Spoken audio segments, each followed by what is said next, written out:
খেলনা পাইছো? তুমি কি আমার ঘরের জিনিস আসবাবপত্র পাইছো? যে সারপ্রাইজ তো একটু হাসি মুখে তো বলতে পারো। হাসি মুখে কোন লাগবো না, তোমার যেটা কইছি তোমার লাগে সারপ্রাইজ আছে, দ্রুত কাপড় চোপড় গুছাও, ফালতু কথা কম কইবা। আমি এরকম না। আর রাখো মিয়া, তুমি এমন না মিয়া, তুমি কি মনে আবার তুমি এমন না, চোপড় গুছানোর দরকার আছে তোমার। হলে আমি কক্সবাজারে যাব, তোমার জন্য একটা সারপ্রাইজ আছে। জলদি উঠো উঠো উঠো, সারপ্রাইজটা তোমার দেখামু। চোখটা বন্ধ করো, চোখটা বন্ধ করো দ্রুত। চোখ বন্ধ না করলে তুমি সারপ্রাইজ পাইবা না। এই যে চোখ বন্ধ করছি। আটটা পাতো। তোমার আর আমার বিয়ার দেন মোর কত জানি আসলো? 10 লাখ। এটা মানে কি? আমি সাইন করে দিছি, তুমি সাইন করে দিও। এই 10 লাখ টাকা দিলাম মনি, আমি অফিসে গেতেছি। আর তাই আজকে আমার এলে একটু ঘুরতে যাবেন।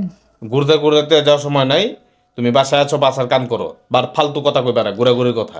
এখন যাবো, আমার কাম আছে, আবার অফিসে যেতে। তাই একটু সময় বাইর করে আমার লাগে একটু সময় বাইর এত করার না। সময় নাই, সময় দেওয়ার মতন ঘুরতে যাইতাম। এত সময় নাই, সময় দেওয়ার মতন প্লিজ একটু সময় বাইর করে যান। এত সময় নাই, বেশি ফালতু কথা কইবা না। এত সময় দেওয়ার মতো সময় আমার কাছে নাই। কি একটু ঘুরতে লয়ে যাবো তোমার? তাই আমি তো সারাদিন বুঝছো তুমি, আমি সারাদিন ঘরে বইতে, আমি একটু সময় কাটতে হয় না? আমি ঘুরতে যাই, একটু বাইরে যাইতাম। আমার তো বাইরে যাওয়া এত বাইরে যাও না, বহুত বাইরে গেছো, বহুত বাইরে যাইছো। আমার মোবাইলটা দাও। তে প্লিজ একটু সময় বাইর করে আয়েন বিকালে। তোমার আর সময় বের করে দিব না, যখন আমি আমার কাম শেষ করে। দেখছো আমার একটু সময় দেয় না, কিচ্ছু করে না। আমি সারাদিন যে কেমনে চলি ভাল লাগে না। আচ্ছা, আমার ফ্রেন্ডের দ্বারা ফোন দিই। হ্যালো হ্যালো, হ্যাঁ, এই তো বসে আছি। তুমি কেমন আছো? এই তো আছি, আমি ভালো আছি। আচ্ছা, তোমার একটা কথা বলতাম, তুমি শুনবা? আমার একটু কক্সবাজার নিয়ে ঘুরতে যাবা? কক্সবাজার কেন? তোমার জামাই তোমার ঘুরতে নিয়ে যায় না? আরে আমার জামাই সারাক্ষণ খালি অফিস নিয়ে ব্যস্ত, দেয়, ভাল লাগে না। আমার একটু সময় দেয় না, আমার লগে কথা বলে না, কিচ্ছু করে না। আমি বোর হয়ে যেতেছি যে আমি ঘরের মধ্যে থাইকে আমার ভাল লাগতেছে না। আমার একটু ইয়ে করবা, আমার কক্সবাজার নিয়ে ঘুরতে যাবা? অবশ্যই নিয়ে যাবো। আচ্ছা আচ্ছা আচ্ছা, তো আমরা কালকে আমরা কক্সবাজার যাবো, ঠিক আছে? আচ্ছা, তো রাখি।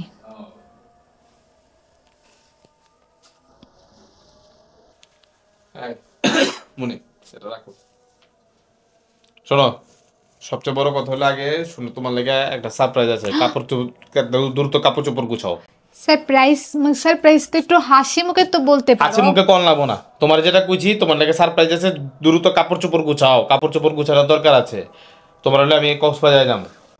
আচ্ছা, ভালো। যান, তোমার কেমন লাগলো কক্সবাজারে আইসা? অনেক ভালো। অনেক ভালো লাগছে না? হ্যাঁ, আমিও জানি তোমার অনেক ভালো লাগছে, কিন্তু ওই যে তোমারে বলছিলাম তোমার জন্য একটা সারপ্রাইজ আছে। জলদি উঠো উঠো উঠো, সারপ্রাইজটা তোমার দেখামু। চোখটা বন্ধ করো, চোখটা বন্ধ করো দ্রুত। চোখ বন্ধ না করলে তুমি সারপ্রাইজ পাইবা না। এই যে চোখ বন্ধ করছি। আটটা পাতো। এই হলো একটা সারপ্রাইজ, আর এই হলো তোমার আরেকটা সারপ্রাইজ। এটা কি? এটা কি তুমি দেখো, পড়ে লও। একটু খুলো এই কাগজটা, এটার ভিতরে কি আছে? এটা মানে কি? এখানে কত লেখা আছে? 10 লাখ। হ্যাঁ, এটা হলো তোমার জন্য যে আমি দেন মোহরটা নির্ধারণ করছিলাম, এই দেন মোহরের 10 লাখ টাকা। আর এটা? আর এটা হলো তোমার ডিভোর্স লেটার। তোমার আমি আজকে ডিভোর্স দিয়ে দিলাম, আমি সাইন করে দিছি, তুমি সাইন করে দিও। এই 10 লাখ টাকা দিলাম।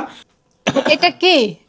তো তুমি আমার এই কক্সবাজারে নিয়ে এত বড় সারপ্রাইজ দিবা, আমি তো কল্পনাও করা পারি। এই তো, তুমি তো কল্পনা করা পারবা না, আমি কল্পনা করা পারছি, আমি তো জানি। আর ওর সাথে আমি কথা বলছি, ও আমার বন্ধু। হ্যাঁ হ্যাঁ, তোমার যে কত বন্ধু আছে, কত কি আছে, এটা জানি আমি। জাস্ট ফ্রেন্ড কও, জাস্ট ফ্রেন্ড। হ্যাঁ, জাস্ট ফ্রেন্ড। হ্যাঁ হ্যাঁ, জাস্ট ফ্রেন্ডের লগে তো মানুষ হুইয়াও আহে।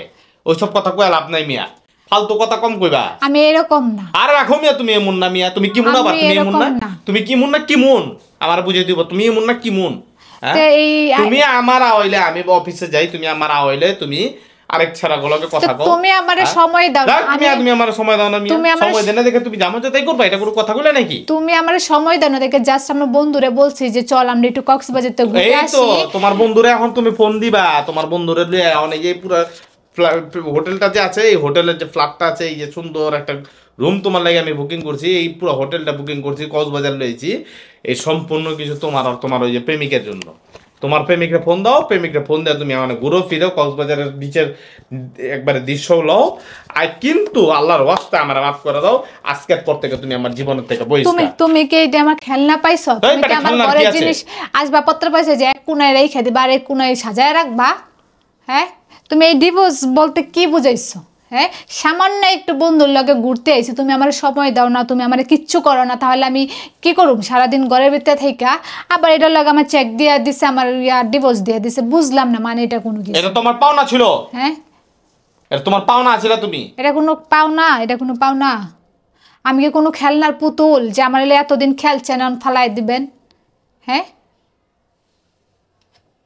আমাদের সমাজে এই সামান্য সামান্য কিছু ভুলের জন্য, সামান্য সামান্য কিছু কথার জন্য স্বামী এবং স্ত্রীর মধ্যে অনেক ধরনের গন্ডগোল হয়ে যায়।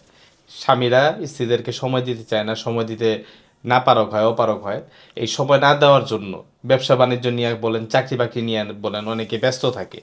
এই ব্যস্ততায় তাদের যে হক আছে সেই হকটা কিন্তু আমরা আদায় করি না। মাঝে মাঝে তাদেরকে নিয়ে ঘুরতে যাওয়া, একসাথে বসে কথা কওয়া, একসাথে বসে খাবার খাওয়া, বিভিন্নভাবে বিভিন্ন দিক দিয়ে কিন্তু সময় দেওয়া যায়। আর যেই সময়টার হকদার কিন্তু তারা, সেই সময়টা না দেওয়ার কারণে তারা কি হয়, অন্যদিকে ঝুঁকে যায়, অন্যদিকে তারা চলে যায়। আর সেই চলে যাওয়ার জন্য আমাদের সমাজটা, আমাদের পরিবারটা ভেঙে যায়। সেই জিনিসটা কি হয়, পরে যায় ডিভোর্স নামক একটা অধ্যায়ের মধ্যে চলে যায়। আর এই জিনিসটা থেকে সবসময় আপনারা এড়ায় থাকার চেষ্টা করবেন। বিরক্ত থাকবেন। হ্যাঁ, তাদের যে হক আছে, অবশ্যই আপনার বউ স্বামীকে সময় দিবেন আর স্বামী বউকে সময় দিবেন। 100 দুজন দুজনের সময়ের জন্য অনেক কিছু। আর মনে করেন স্বামীরা অনেক ব্যবসা বাণিজ্য নিয়ে ব্যস্ত থাকে, বউরে সময় দেয় না, কিন্তু বউরে সময় দেয় না, দেওয়ার না জন্য তাই পরকীয়া করে। আবার বউ যখন স্বামীরা সময় দেয় না তখন স্বামীও বাহির চেষ্টা করে পরকীয়ার করার জন্য। তাই অবশ্যই অবশ্যই আপনাদেরকে বলতাছি, কখনো এই ভুল করবেন না। সবাই সবাইকে সমান চোখে দেখবেন, স্বামী স্ত্রী মিলেমিশে থাকবেন, তাহলে এই দিক থেকে তো দণ্ড হবে না। আর ডিভোর্সের কাগজও হাতে রাখতে হবে না, আবার কাবিননামার টাকাও রাখতে হবে না। তাই অবশ্যই বলতেছি, স্বামী স্ত্রীর প্রতি ভালোবাসা, মহব্বত সাথে আগে বোঝার চেষ্টা করেন, বুঝার চেষ্টা করবেন। কি ঘটনা, কেন মন খারাপ। আমরা অনেক সময় দেখা যায় স্ত্রীদের সাথে না বুঝা, না জেনে রাফ এন্ড টাফ ব্যবহার করি, তারা আমাদের সাথে ভালো ব্যবহার করে, হয়তো আমরা সেটা নিতে পারি না। এবং না নেওয়ার পিছনে আমি ছেলেদেরটা বুঝি, যে ছেলেদের অনেক মানসিক চাপ আছে, অনেক টেনশন আছে। যারা আমাদের ভিডিওটা দেখছেন, নারী অডিয়েন্স আছে, তারাও অবশ্যই খেয়াল রাখবেন একটা জিনিস, যে আপনার স্বামীর মানসিক অবস্থাটা সবসময় এক নাও থাকতে পারে। সে ব্যবসার কাজে হয়তো ব্যস্ত থাকতে পারে, ব্যবসা নিয়ে টেনশনে থাকতে পারে, খারাপ ভালো দুইটা মিলে ব্যবসা বাণিজ্য। সে চাকরির বাজারেও হয়তো বসে দুইটা কথা বলছে, যে জিনিসটা আপনাকে এসে বলার মতো না, সেই ক্ষেত্রে কিন্তু তার কি হয়, সেই জিনিসটা আপনার সাথে প্রকাশ করতে পারে না। কিন্তু ওই যে আপনি মিষ্টি কথা বললেন, সেই মিষ্টি কথাটা তার রাগে পরিণত হয়ে যায়। অবশ্যই এটা অ্যাভয়েড করার চেষ্টা করবেন। ভিডিওটা এখানে শেষ করছি। যদি আমাদের ভিডিওটা ভালো লাগে, আমাদের চ্যানেলটাকে লাইক দিবেন, শেয়ার করবেন, সাবস্ক্রাইব করবেন, পাশে থাকা বেল আইকনটা আমাদের ক্লিক পাশে করতে বলবেন। থাকবেন। অবশ্যই পাশে থাকবেন। বিদায় নিচ্ছি। আসসালামু আলাইকুম।